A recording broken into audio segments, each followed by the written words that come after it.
Bora lá, pessoal. Então, boa noite a todos, sejam todos bem-vindos. A aula de hoje é a respeito da dor patelofemoral e algumas estratégias que a gente pode estar utilizando aí desde a avaliação até a prescrição do exercício. Então, a nossa conversa de hoje vai ser um pouquinho em cima desse tema, né, a dor no joelho, principalmente relacionada à dor anterior no joelho, né, que é uma das causas mais comuns. A gente vai ver logo após nos dados científicos que a dor patelofemoral, na verdade, é uma das as mais comuns causas de dor na articulação do joelho. E aí, para iniciar a nossa conversa sobre a incidência da dor patelofemoral, permitir a entrada aqui do Moisés. Boa noite, Moisés, bem-vindo.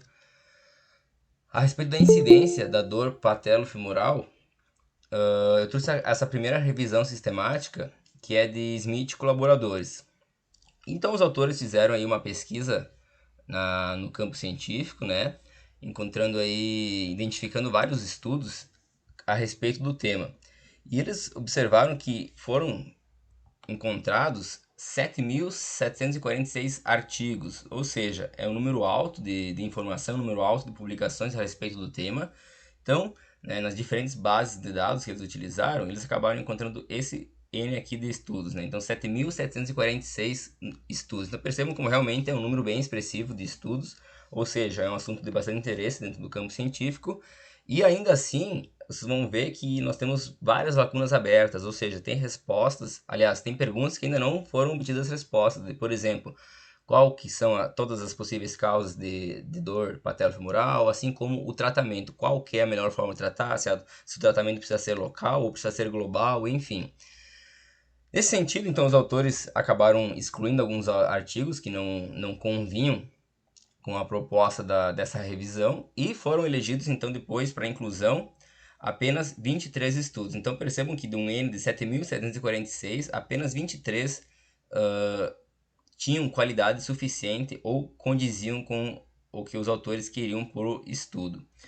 E aí, pessoal, quando a gente começa a pesquisar artigos, vocês vão ver que tem muita informação, mas pouca informação realmente relevante, ou seja, com qualidade. Então, qualidade metodológica e qualidade da revista, então o nível de impacto das revistas. Então, é uma das coisas que vocês podem se atentar, até para quando vocês forem pesquisar, quando vocês forem buscar algum artigo, botem o nome da revista lá no Google e pesquisem o fator de impacto dessa revista, que vocês vão se basear se a revista realmente é uma revista relevante dentro do meio campo científico ou se é uma revista aí com pouco respaldo, tá? Então sempre é importante se atentar a isso também, tá bem?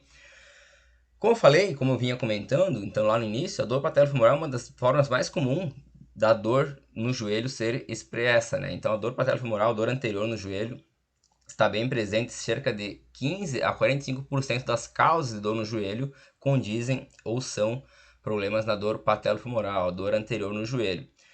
E essa dor não tem uma causa específica, mas foi percebido no campo da pesquisa que essa dor patelofemoral, esse estresse patelofemoral era provocado quando nós aumentávamos o nível de estresse em cima da articulação que não estava acostumada ou que não estava apta ou preparada para isso. Ou seja, imagine, por exemplo, um cara que era sedentário e começou a trabalhar como carteiro, ou começou a fazer muitas atividades esportivas, começou a subir essa escada demasiadamente, começou a se movimentar acima dos níveis que ele era acostumado. Então, essa sobrecarga excessiva em cima de uma articulação que não estava acostumada a se movimentar, que não tinha tanto um sistema passivo, assim como um sistema ativo preparado para receber essa sobrecarga, acabava então gerando esse estresse demasiado e acabava sobrecarregando a articulação e vindo a provocar a dor patelofemoral. Na população adulta, estima-se que 29,2% das mulheres sentem dor patelofemoral ou sentirão dor patelofemoral em algum momento da vida. Em homens, esse número é um pouquinho menor, cerca de 15,5%. Então, percebam que em mulheres, esse número é aumentado, quase 2 vezes mais o número de mulheres que sentem dor patelofemoral quando comparados com os homens. Na população adolescente, ou seja, a população mais jovem, esse número também é bem expressivo. 28,9% dos adolescentes, aqui os autores pegaram um artigo que obtinha os dados de sexo misto, ou seja, não foi separado por sexo masculino ou feminino. Mas percebam como é um número bem relevante, 28,9%. Ou seja, a cada 100 adolescentes, pelo menos 3 vão sentir dor patelofemoral. E na população atlética, ou seja, a população de atletas, tinha estudos bem diversificados com ciclistas do sexo masculino, sendo que 35,7% desses sentiram dor patelofemoral por um longo período. E em mulheres, o estudo foi feito com bailarinas, onde 29,3% das bailarinas tinham dor patelofemoral. Então percebam que são números bem relevantes, são números bem altos de indivíduos, seja adultos saudáveis de forma geral, né, que praticam alguma atividade física geral, seja adolescentes, ou seja também na população atlética.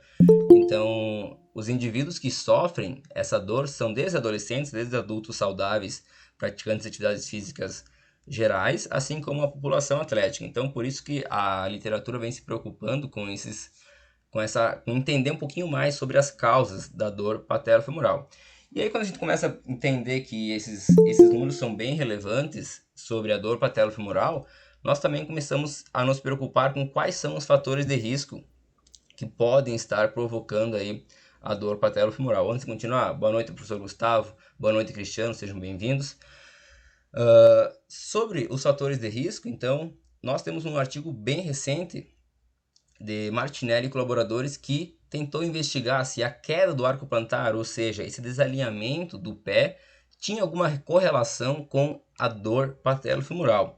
E aí é talvez uma das incógnitas que muitas vezes a gente acaba pensando que o desalinhamento do pé, ou seja, a queda do arco plantar, a pronação excessiva do pé, a eversão do tornozelo, como demonstrado aqui na imagem, que acaba acarretando no desalinhamento dos membros inferiores, né, provocando o valgo do joelho e sendo também um dos fatores o valgo dinâmico do joelho, poderia ter alguma relação com a dor patelofemoral. E por que na análise do movimento nós chegamos a essa conclusão? Quando acontece uma rotação interna do fêmur, né, advinda lá da rotação interna da tíbia e da queda do arco plantar, diminui-se a área de contato entre a patela e a tróclea. Logo, nós temos um maior estresse em um ponto específico da patela, né? Geralmente na porção mais lateral aí da patela. Então, acreditava-se que isso teria alguma relação com a dor patelofemoral devido a esse estresse aumentado sobre uma região reduzida da patela. No entanto, ao contrário das expectativas tanto dos profissionais do movimento, assim como dos autores que conduziram esses estudos, eles encontraram um número limitado de estudos apoiando essa associação entre a pronação excessiva do pé, ou seja, o desalinhamento do pé, a queda do arco plantar, e a síndrome da dor patelofemoral, né? E aí, então, eles concluíram que atualmente a qualidade da literatura ainda é pobre e conflitante, daí a necessidade de mais estudos para determinar qualquer associação entre essa queda do arco plantar, esse desalinhamento compensatório dos membros inferiores e a síndrome da dor patelofemoral. Então, ainda em 2022, nós não conseguimos comprovar ou ter um respaldo científico demonstrando que o desalinhamento dos membros inferiores, advindo da pronação em cima do pé, provoque a dor patelofemoral. Então, cuidado com quem apresenta muitas afirmações, muitas receitas e muitas estratégias com uma solução específica. Por exemplo, você precisa corrigir a pronação do seu pé para não ter dor no joelho. Você precisa fortalecer seu glúteo médio para salvar seu joelho. Então, acreditava-se que tinha essa relação, e não é porque eu trouxe também essa referência que a gente precisa agora esquecer do cuidado com a pronação do pé, esquecer do cuidado com o alinhamento mecânico durante os exercícios, esquecer do fortalecimento dos estabilizadores. Não, não é isso.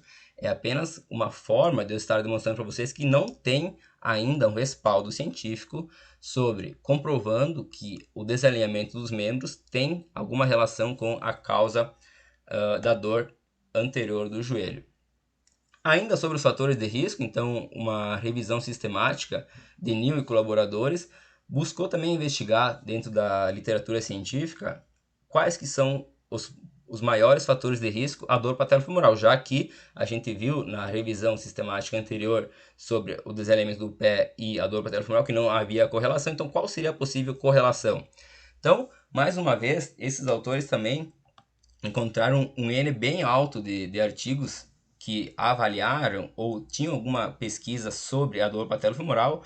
3.044 artigos foram encontrados e destes, apenas 18 puderam ser incluídos dentro do estudo. E aí, pessoal, a gente precisa começar a refletir mais uma vez, como eu comentei antes, o cuidado com a qualidade dos estudos, e quando se tenta comparar artigos, muitas vezes fica difícil. Por isso que muitas vezes na revisão sistemática, vocês percebem lá, vocês estão lendo que foram encontrados X número de artigos, né, um número bem relevante, bem expressivo, como é esse aqui, como foi o anterior. No entanto, foram incluídos apenas 10, 11, 12, 15, 20. Então, muitos artigos acabam sendo excluídos por quê? A qualidade não é tão satisfatória ou a forma que eles conduziram o estudo não era condizente a ser comparada com outra, né? Ou seja, a metodologia de um estudo foi diferente do outro, o que acaba impedindo que tenha algum cruzamento de dados e alguma correlação. Mas seguindo e focando no conteúdo, percebam que os autores analisaram um aspecto bem geral, assim, desde características fisiológicas, desde características estruturais e até características biomecânicas. E eles perceberam que não havia relação com a dor patelofemoral, a antropometria, o sexo, a altura, o peso, a idade, o comprimento dos membros inferiores, a força dos isquiotibiais, a força do quadril, o valgo dinâmico do joelho e a cinética do pé. Então percebam que de todas essas características citadas, apenas a força do quadríceps é que tinha um fator de risco aumentado para as pessoas desenvolverem a dor patelofemoral.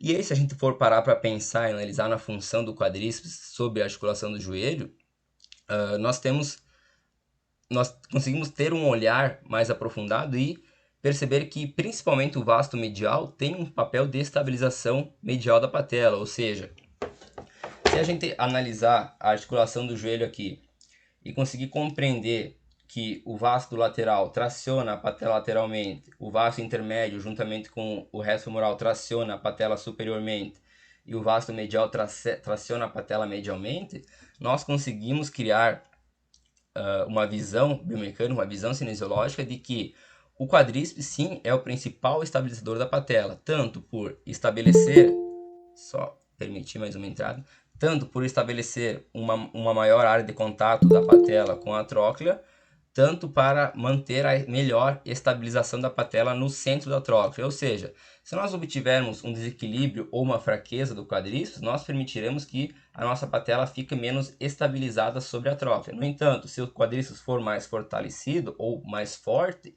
ele vai conseguir estabilizá-la melhor, principalmente com a força do vasto medial, que tende a tracionar a patela medialmente, pedindo que ela se desloque lateralmente, tá bem? Então, quando nós pensamos nos fatores de riscos associados à dor patelofemoral, o quadríceps é o principal fator de risco aí associado com a dor patelofemoral. E talvez, com relevância científica, até então, apenas a força do quadríceps, ou seja, é o único fator de risco aí que a literatura tem um respaldo, tem um respeito para a dor patelofemoral. Percebam que, inclusive, nesse estudo, né, o valgo dinâmico e a cinética do pé, assim como a força do quadril, também não foi correlacionado, assim como o estudo anterior lá da pronação do pé também não teve correlação nenhuma com a síndrome da dor patelofemoral.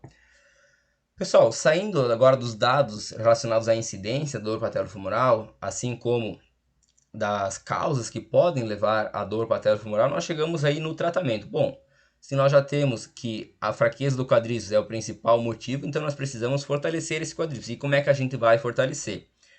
Trouxe aqui para vocês inicialmente um estudo do Escamilla, um estudo bem clássico aí na literatura científica, que analisou a compressão e o estresse patelofemoral em 3 variações de exercícios, né? Os exercícios bem tradicionais que a gente já conhece, que ainda é comum a gente observar dentro da sala de musculação, que é o agachamento isométrico na parede, né? Então eles fizeram 2 variações diferentes, o agachamento isométrico na parede com os pés abaixo da patela, né? Ou seja, eles chamaram de wall squat long, ou seja, um agachamento encostado longo, e o wall squat short, ou seja, o agachamento encostado curto. E compararam essas 2 variações com o agachamento unipodal para entender como que essas forças atuavam sobre a patela durante o fortalecimento do quadríceps com esses exercícios. E aí eles perceberam o seguinte, pessoal, que, na verdade, os dois exercícios de agachamento encostado na parede, havia uma sobrecarga patelofemoral maior quando comparado com o agachamento unipodal, em qualquer ângulo. Aqui, na fase descendente, tanto na fase ascendente assim como na fase ascendente, ou seja, na excêntrica e na concêntrica, em todos os ângulos de flexão do joelho, essas duas variações apresentavam um maior estresse patelofemoral quando comparado com o agachamento unipodal. Essa linha de baixo aqui é a linha do estresse na articulação patelofemoral do agachamento unipodal. E essa em preto é do agachamento short, esse agachamento aqui, e essa em branco é do agachamento long, tá? Então percebam que as duas variações de agachamento isométrico na parede têm mais estresse patelofemoral quando comparado com o agachamento unipodal.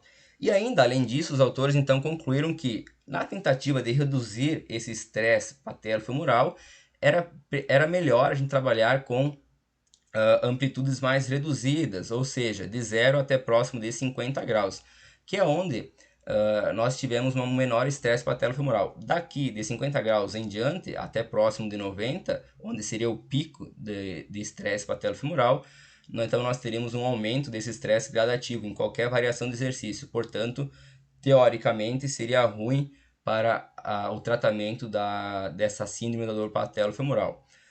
No entanto, contrariando algumas desses resultados do artigo de Escamilla, o Hartmann, em 2013, publicou um artigo analisando a sobrecarga da articulação patelofemoral e do joelho de uma forma geral e da coluna vertebral no agachamento. E aí, nesse estudo, os autores tentaram observar e quebrar alguns paradigmas. Eles concluíram o seguinte, que se nós formos analisar a fundo a biomecânica da articulação do joelho, quando o nosso joelho chega próximo de 90 graus, é onde, como eu já comentei, nós atingimos o pico de estresse patelofemoral. Por quê?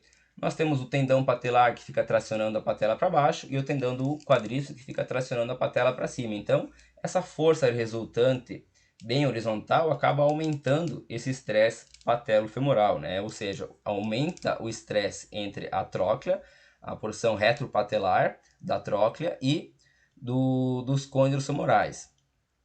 Porém, quando nós vamos aumentando essa flexão do joelho, ou seja, ultrapassando os 90 graus, esse estresse tende a diminuir devido à maior área de contato entre a porção retropatelar e a tróclea. Ou seja, quanto mais área de contato, mais esse estresse se dissipa. Portanto, nós não teríamos tantos problemas se nós passássemos dessa angulação de 90 graus. Contudo, fica aí o questionamento. Professor, eu trabalho com amplitudes mais reduzidas ou trabalho com amplitudes ou amplitudes totais? Inclusive, o William, um xará meu, me chamou hoje no Instagram quando eu postei a respeito da live, fazendo justamente esse questionamento, se devia trabalhar em amplitudes parciais ou amplitudes completas. E os autores também pensaram na seguinte hipótese. Se a gente trabalhar com amplitudes parciais, ou seja, amplitudes reduzidas, nós, consequentemente, conseguimos trabalhar com cargas mais elevadas. Consequentemente, essa carga mais elevada vai gerar um estresse maior sobre a articulação do joelho. Em contrapartida, se nós trabalharmos com uma amplitude mais completa, essa carga tende a reduzir, tende a ser menor, o que também pode ter alguma participação na redução do estresse patelofemoral. E aí, o que eu tenho para trazer para vocês de relevância ou de opinião? Inicialmente, podemos fazer um trabalho com angulação reduzida até caso o aluno sinta dor. Se não sentir dor patelofemoral durante a execução do agachamento, pode seguir a amplitude fisiológica máxima permitida pela articulação, pela avaliação do movimento do agachamento de uma forma geral. Caso sentir dor, pode reduzir a amplitude um pouquinho inicialmente até esse quadríceps se fortalecer e suportar esse estresse patelofemoral, ajudar a absorver esse estresse patelofemoral e depois, ao longo do tempo, você vai tentando aumentar aí essa amplitude gradativamente, tá bem? E só para finalizar, uma reflexão de um artigo bem bacana de Crossley e colaboradores, onde eles propõem uma forma de repensar tanto o trabalho preventivo quanto o trabalho de tratamento da dor patelofemoral. E aí os autores trazem a seguinte reflexão. Eu só copiei e colei aqui, por isso que está entre aspas, a conclusão do artigo desses autores. A fraqueza do quadríceps é um dos poucos fatores de risco da dor patelofemoral, com evidências pelo menos moderadas de estudos prospectivos. Ou seja, mais uma vez, outro artigo chamando atenção para a fraqueza do quadríceps como o único fator com relevância científica para ser a causa da dor patelofemoral.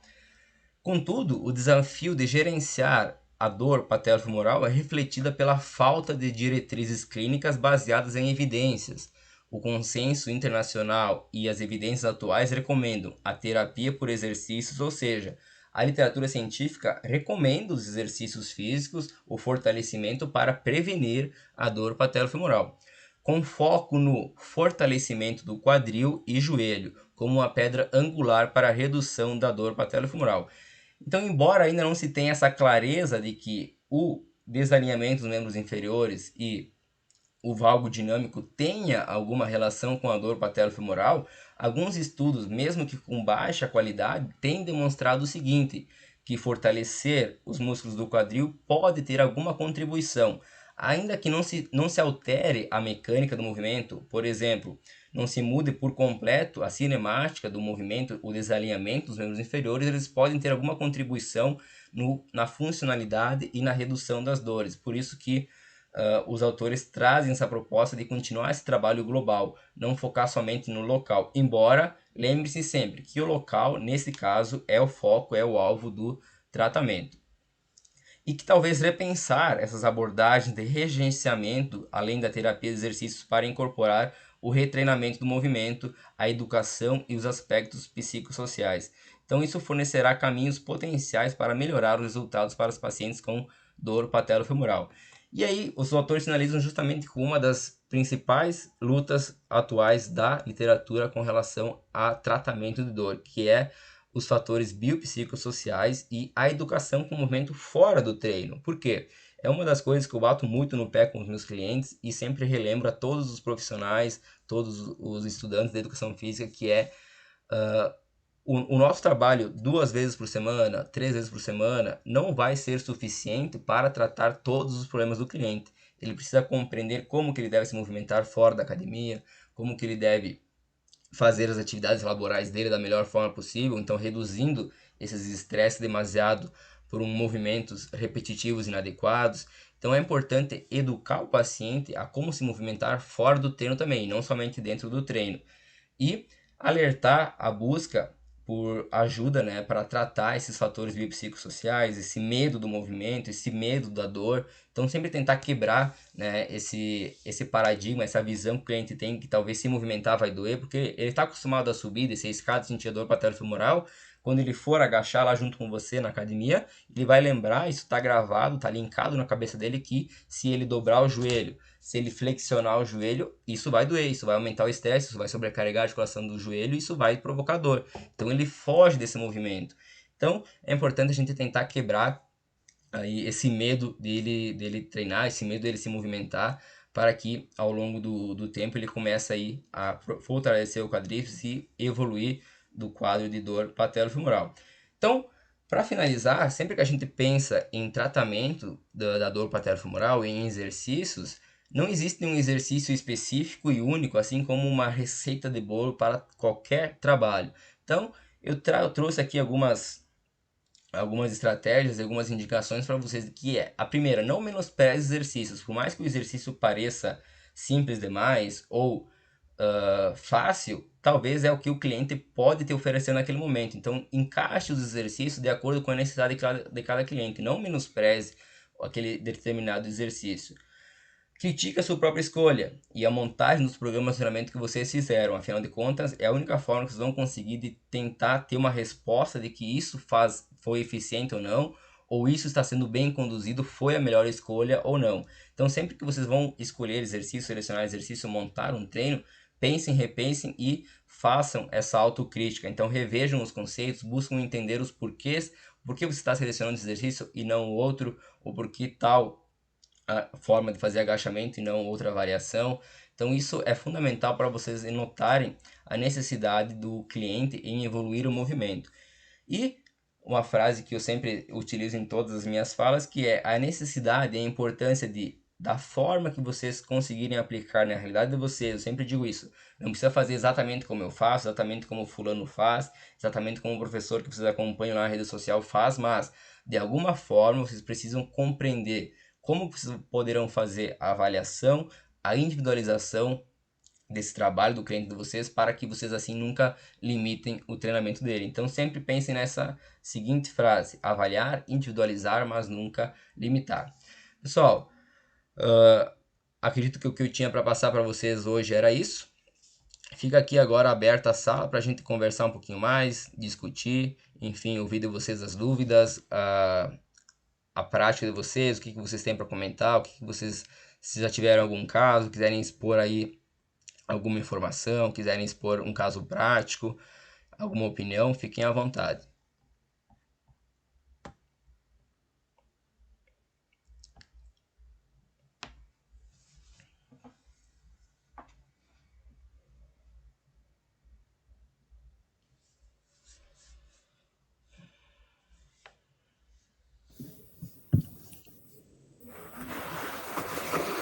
O Meu caro grande. professor William, Cara, eu ainda lembro de ti, sabia? rapaz, você Ó, tá arrebentando, cara. Olha, o tempo passou e ó, foi bem mesmo, rapaz. agora que eu fiquei nervoso, né? Bom, pessoal, só para vocês saberem, o Gustavo foi um dos primeiros professores que eu busquei um curso fora da faculdade. Eu estava indo na graduação e eu participei da Convenção Brasil, que na época foi lá em Porto Alegre, lá na PUC, eu acho, né, Gustavo? Isso. E aí o Gustavo ministrou lá uma palestra, um mini curso, enfim, a respeito da articulação do joelho mesmo, né, Gustavo? Joelho, Reabilitação quadril. das lesões do joelho, né? Isso. Show de bola. Rapaz, eu vi, olha, bom, fico feliz em ver que, assim, continuidade, é o que eu falei naquela vez, né, que quando o aluno passa a enxergar isso, a sala de musculação fica diferente, o treinamento fica diferente, entendeu? E essa explicação do joelho, principalmente do agachamento, é importantíssimo. Uma coisa que é importante, né, até para quem está assistindo, que está, né, a live, é tentar entender exames. Estuda exame. Pede um médico, ortopedista, poxa, senta com ele, me explica o exame, a imagem. Porque essa parte da dor femoral, o que acontece? Quando você explicou do agachamento a 90 graus e quando você tem uma boa mobilidade do tornozelo, Uhum. você divide as forças. E às vezes no exame você vê o processo inflamatório na parte de cima, na inserção do tendão do quadríceps, e não na parte da patela para baixo. Então, Aham. quando você vê, ali você sabe o quanto você pode agachar. Se a dor for em si, a inflamação estiver em cima, eu necessito muito da articulação do tornozelo. E na maioria das vezes o cara tem uma pouca mobilidade do tornozelo. Né? O que ele faz? Ele só agacha 90 graus. Não é Aham. porque ele quer, é a mobilidade do Sim, tornozelo. é a Automaticamente limitação ele está dele. forçando o quadríceps a puxar, a pressionar a patela. Com a carga excessiva, futuramente, com certeza, ele faz uma tendinite. Então, importante você conseguir ler um exame. Às vezes está um laudo lá, tendinite patelar, mas espera aí, onde é que está essa tendinite? Sim. Em que parte? Está no tendão? Está ali na inserção da musculatura do reto femoral, né, acima da patela? Então, essa explicação sobre o agachamento é importantíssimo. Isso é muito bom saber. Show. Excelente, obrigado por acrescentar aí, Gustavo. Nada. Devia cobrar essas informações. Que isso? Você troca de informação. Aquele grupo, eu vi um grupo, quando eu vi, eu falei, cara, um grupo para troca de informações, isso é a melhor coisa que tem. Sim, Se os com profissionais certeza. soubessem disso, o quanto isso é importante, porque hoje você tem um personal padrão, amanhã ele vai aparecer com um problema, você não vai ter a quem recorrer. E quando você já tem uma informação, um grupo de informação, você joga ali, você vai ter várias opiniões. Às vezes Isso. nem sempre o artigo vai te salvar. Com Nem certeza, sempre o com artigo vai te certeza. salvar. Não, a prática diária tá muito longe da que a ciência traz, né? Muito.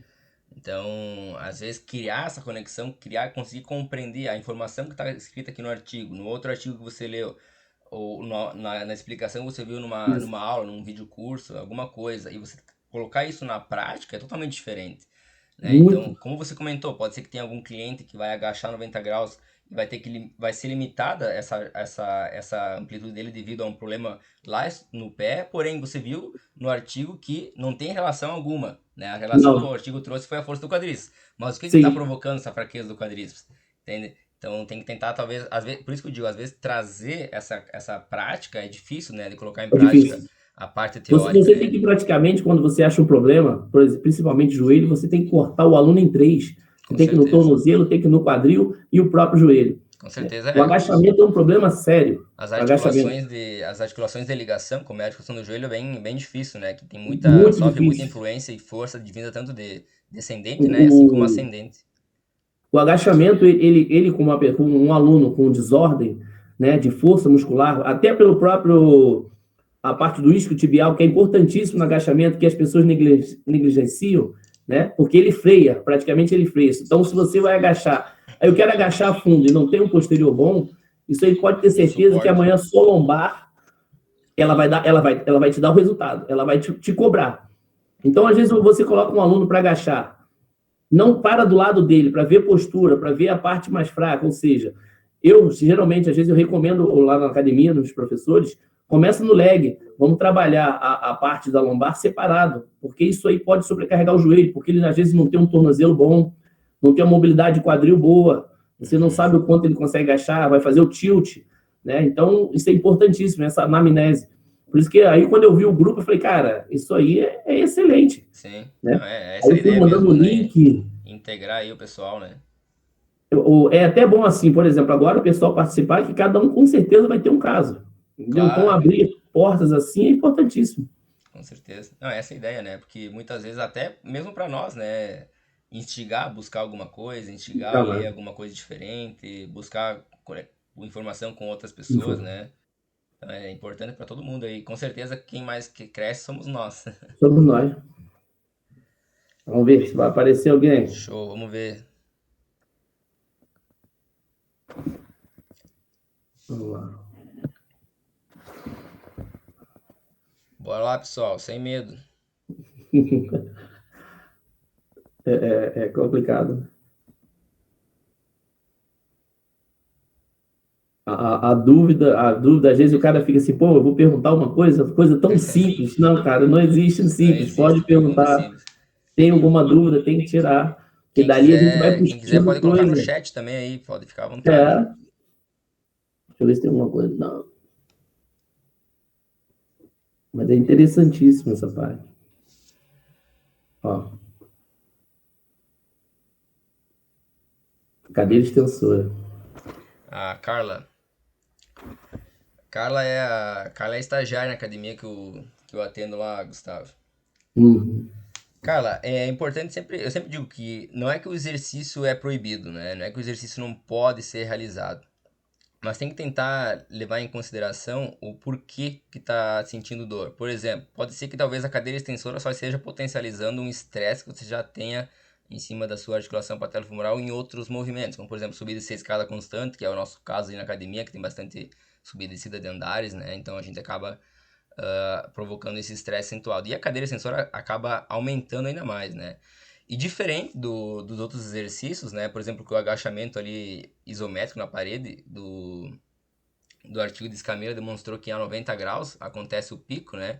Na cadeira extensora, né, Gustavo? É o contrário, né? É lá no final da extensão do No joelho final. que acontece o maior estresse patelofemoral. Então, eu inicialmente com indivíduos, com a maioria dos meus clientes são com alguma patologia, com alguma disfunção, com algum quadro clínico já instalado, né? Então eu acabo sempre utilizando mais exercícios funcionais inicialmente, né? Até na tentativa de integrar melhor esse corpo dele, mas na progressão do treinamento, cara, dá talvez para optar com a realização parcial do movimento da cadeira extensora, né? Ou até excêntrico. Sim. Então o exercício excêntrico acaba gerando um menor estresse em cima da articulação, porque na contração excêntrica você consegue produzir mais força com menor estresse, né? Então você pode talvez optar uma estratégia que usa de exercício excêntrico na extensora é subir com as duas, tira uma Subir perna com e as duas, suporta a né? carga com a excêntrica só numa perna. Ou você pode também inclinar o tronco mais para trás um pouquinho, né? Deixar a angulação de flexão do quadril mais aberta e trabalhar com amplitude um pouquinho parcial, né? Na tentativa aí de fortalecer o reto femoral. Gustavo, talvez quer acrescentar alguma coisa? Então, aí novamente a parte do exame. Geralmente, né, numa ressonância, ela vai vir desgaste. Vamos supor que você tem um desgaste na patela. Aí você vai ver na parte superior 90 graus na parte inferior. E isso tudo é o quê? É a área de contato. Então, Exato. às vezes você acha assim, não, eu vou fazer curtinho lá em cima, mas a área de contato é justamente onde você está fazendo o exercício e você vai sentir dor. Então, você tem que descobrir ainda onde é a área de contato. Se o aluno tem um exame e está constando lá, é na parte superior, opa, quando a minha patela tem o menor contato? É quando eu estou bem fletido.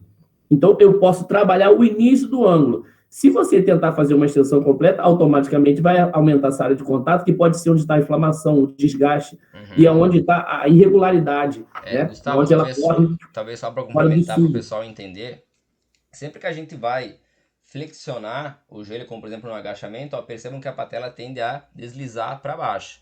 E ao contrário, quando você está lá no extensor, você está com o joelho fletido, e aí você vai chutando lá em cima, estendendo o joelho, a nossa patela vem deslizando superiormente. Então, se ela tem, por exemplo, fosse ao contrário, né, Gustavo, e fosse o estresse mais acentuado na porção mais Superior. inferior da patela ou medial, na extensora vai gritar, vai aumentar o estresse, ao contrário do agachamento, né? Do Então, agachamento. por isso que é importante, como o Gustavo ressaltou várias vezes, a importância da compressão dos exames. Só dando uma olhada aqui, tava dando uma olhada no bate-papo, que a Jos, eu não sei se é o Jos ou a Jos Moraes mandou aqui, sobre o agachamento, seria mais viável realizá-lo com uma amplitude maior e com cargas menores. Obrigado pela participação, obrigado pelos elogios. Tapiraba, Pernambuco, vai longinho, hein? Jos, como eu já comentei inicialmente, depende muito de cada cliente, assim como o Gustavo ressaltou, depende muito do exame de imagem, né, de compreender cada caso. No entanto, se a gente for parar para pensar lá no estudo do Hartmann e colaboradores, não teria limitação de amplitude caso não sinta dor. Então, como eu ressaltei, sem dor, tente explorar a amplitude máxima fisiológica permitida desde que não tenha nenhuma compensação no movimento. Caso doa, sinta dores, aí é importante correlacionar mais informações, exames clínicos e exames de imagens, e aí tentar observar e trabalhar nos graus, nas amplitudes que o cliente não sente dor. Tá? Então tente explorar o ângulo que não sente dor. Não é tão difícil, embora é bem complexo, também muitas vezes tu consegue simplificar um pouco fugindo da dor, não precisa provocar a dor. Então trabalha nos ângulos aí que você não provoca a dor no cliente. Deixa eu ver, Ana Paula. Boa noite, muita boa aula, obrigado. Ainda não atuo na área, entrei no grupo para adquirir mais conhecimento. Ótimo, vai ser muito bem-vinda. Participa bastante lá, engaja bastante que a gente vai estar participando. Alessandra Dalla Corte, boa noite. Dúvidas sobre as progressões de cargas e variações de exercício. Cara, a progressão de carga, no meu ponto de vista, com relação a patologias, talvez não é tão importante quanto a questão hipertrófica, né? No entanto, você pode ir explorando sim a progressão de cargas, desde que o cliente já esteja com o quadro estabilizado, já esteja sem dor, já esteja com as características funcionais desenvolvidas. Então, sempre pense em pessoas que você está trabalhando patologias, como é o caso da síndrome da dor patelofemoral. Primeiro de tudo, criar a condição, preparar o sistema passivo, preparar o sistema ativo para ajudar a absorver esse estresse articular, e ao longo do tempo, e conforme você for melhorando, né, essa força do quadríceps, essa força dos músculos glúteos, dos isquiotibiais, de todos os músculos que circundam aí e tem alguma relação com o joelho, você vai progredindo aí e vai esperando o feedback do cliente. Então, o feedback dele com certeza vai ser fundamental aí para tua progressão. Depois... Essa parte de... Desculpa te cortar, professor. Essa parte de progressão de carga, essa parte aí é bom a galera que gosta, né, dessa parte, principalmente de lesão, estudar sobre adaptação neuromuscular, né? Porque existe uma coisa chamada inibição muscular trogênica, né? Ou seja, você tem uma lesão na articulação, automaticamente o seu corpo ele vai tentar fazer a inibição da musculatura que está cortando essa articulação, que é usada na articulação. Ou seja, você vai ficar com a adaptação neuromuscular, a perna mais fraca, você vai passar a defender e você vai ficar com menos força nessa perna. O que você faz? Você tem que trabalhar a adaptação neuromuscular. Automaticamente, a carga tem que ser progressiva. Progressiva é o quê? A dor. Você não pode deixar de sentir dor. Então, você vai aumentando devagar. Uma das coisas que aumenta muito a adaptação neuromuscular é a execução de forma mais lenta, né? As pessoas, eles não, o lento não funciona, o lento não serve. Não, não é assim. O lento, ele tem a parte específica. Então, você trabalhar de uma forma no super slow, você vai fazer com que as musculaturas todas, as estabilizadores, agonistas, todos eles participem do movimento, ou seja, a adaptação neuromuscular é muito maior. E você vai ver que de uma série para outra, esse aluno vai conseguir aumentar a carga. Então, você vai conseguindo, olhando, você vai avaliando, treino a treino, até que ele consiga realmente primeiro igualar, né, que se for de um membro para o outro, porque isso vai ter uma diferença muito grande, e depois conseguir aumentar a carga. Só para dar um relato de caso, já que eu estava falando do assunto de inibição artrogênica, eu tenho uma aluna com displasia congênita do quadril, né? E obviamente que deixou progredir demais, ela me procurou faz 6 meses, se não me engano. E, cara, ela veio, não conseguia nem caminhar direito, né? E aí ela é no direito. E, cara, toda aula, bah, opera a esquerda queima, o glúteo esquerdo queima e a direita nada.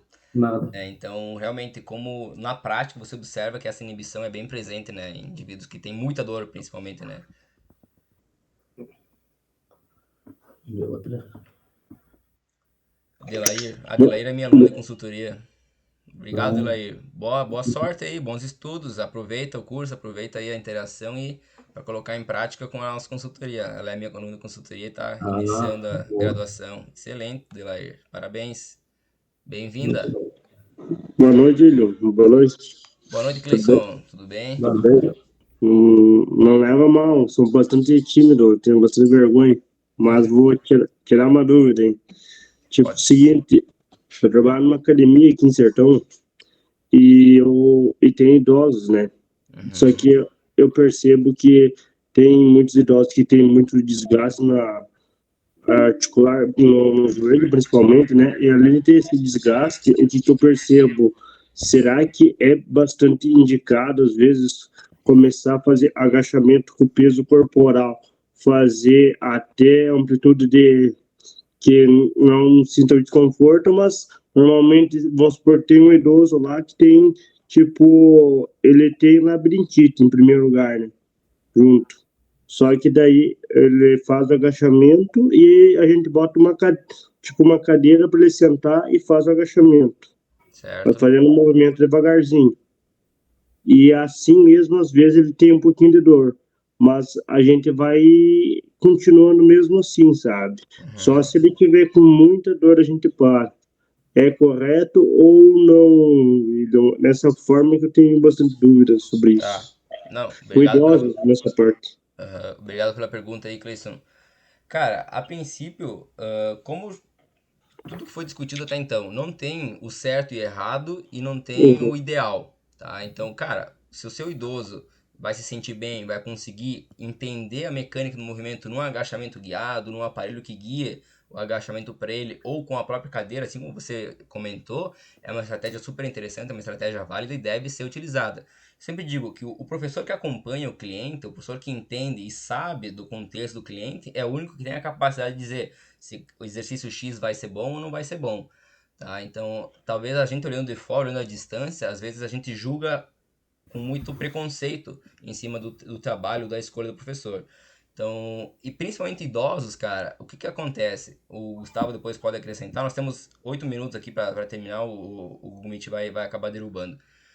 Com idosos já tem um desgaste, né, próprio da velhice, do envelhecimento, né? Então, essa dor paternofemoral talvez se acentue nesses indivíduos, né? Então, o trabalho, cara, tem que ser a passos lentos, tá? Não se preocupa em aumentar a amplitude de forma muito abrupta, não se preocupa em aumentar a carga ou variar exercícios de forma muito rápida, tá? Pensa em passos lentos, tá? Assim como foi o envelhecimento para ele, vai ser o teu trabalho de progressão dentro do treino com ele.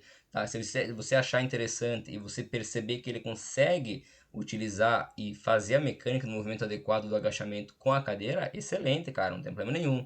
Se você entender e quiser testar um agachamento guiado ou aqueles aparelhos de agachamento que guiam o movimento, porque muitas vezes, quando o cliente chega, talvez. Muitas vezes, o que eu vejo? Nós que começamos a treinar numa idade mais recente, que nos envolvemos com o esporte de forma mais jovem, nós temos uma maior condição, uma maior coordenação, mas essas pessoas muitas vezes não entraram numa academia com 15 anos, com 18 anos. Então, ela criar esse movimento na cabeça dela é difícil, e com 60 anos, 70 anos, já idosa, é difícil de quebrar tudo que ela aprendeu até então. Então, muitas vezes ela tem alguns padrões de movimento que você não vai mais conseguir alterar. Então, a partir do momento que você tira ela do padrão alterado e coloca numa máquina que ajude ela, que guie ela, ou em alguns exercícios que ela compreenda melhor o que ela precisa fazer, vai ser mais funcional, vai ser mais importante para ele. Então, não tem o certo e o errado, tá? Tenta entender como é que o cliente vai se comportar dentro do exercício. Gustavo, se quiser acrescentar, pode ficar à vontade. Essa parte, né, geralmente é na tentativa e erro, né? Infelizmente, eles são tentativa e erro. E você tem que pensar o seguinte: ele está entrando na academia, é progressão pedagógica. Nem que ele agache com 2 graus, você vai fazer 3. Aí você vai trabalhar amplitude, velocidade. Pô, meu aluno, ele não consegue sentar na cadeira, mas ele faz um meio agachamento, você tenta fazer com que ele sente, levante um pouco mais rápido, vai abaixando as alturas de acordo com o que você vai vendo. É tudo tentativa e erro, lembra? Já é um grande mérito dele estar na academia. Exato. O segundo mérito é você mantê-lo. E o terceiro é tirar a dor. Então, você vai, como você fizer essa progressão pedagógica de agachamento, ele fazer um supino, eu não consigo levantar o braço, você conseguir fazer ele realizar uma puxada, pode ter certeza que isso aí é um grande avanço para ele. Então, é progressão pedagógica. Não tenha pressa de fazer a melhora desse aluno, tenha pressa de mantê-lo na academia. Excelente, entendeu? Ele vai estar ativo. E depois você vai melhorando as funções. Você manda ele caminhar na academia, de um lado para o outro. Você marcou o tempo. Na semana seguinte, você vê a quanto ele teve de melhora. Isso aí você apresenta para ele, já é 100%. Não se preocupe em agachar fundo ou com 100 quilos. Se preocupa em manter a atividade adesão dele é fundamental. e as funções que ele tem. Eu só tenho a agradecer, porque, querendo ou não, a gente tem muita dúvida, principalmente com idoso, não só com idoso, no geral, né, principalmente. Só que quando chega um idoso, às vezes numa academia, às vezes é muito mais complicado, às vezes, passar um treino para ele. E tu começar, né, é muito mais complicado, né? Cleison, quando quiser, pode mandar no WhatsApp lá no grupo, pode aproveitar lá, fica à vontade, tá? Valeu, muito obrigado. Pessoal, vamos encerrar aqui antes que o Google Meet derrube a gente. Só vou encerrar aqui a gravação.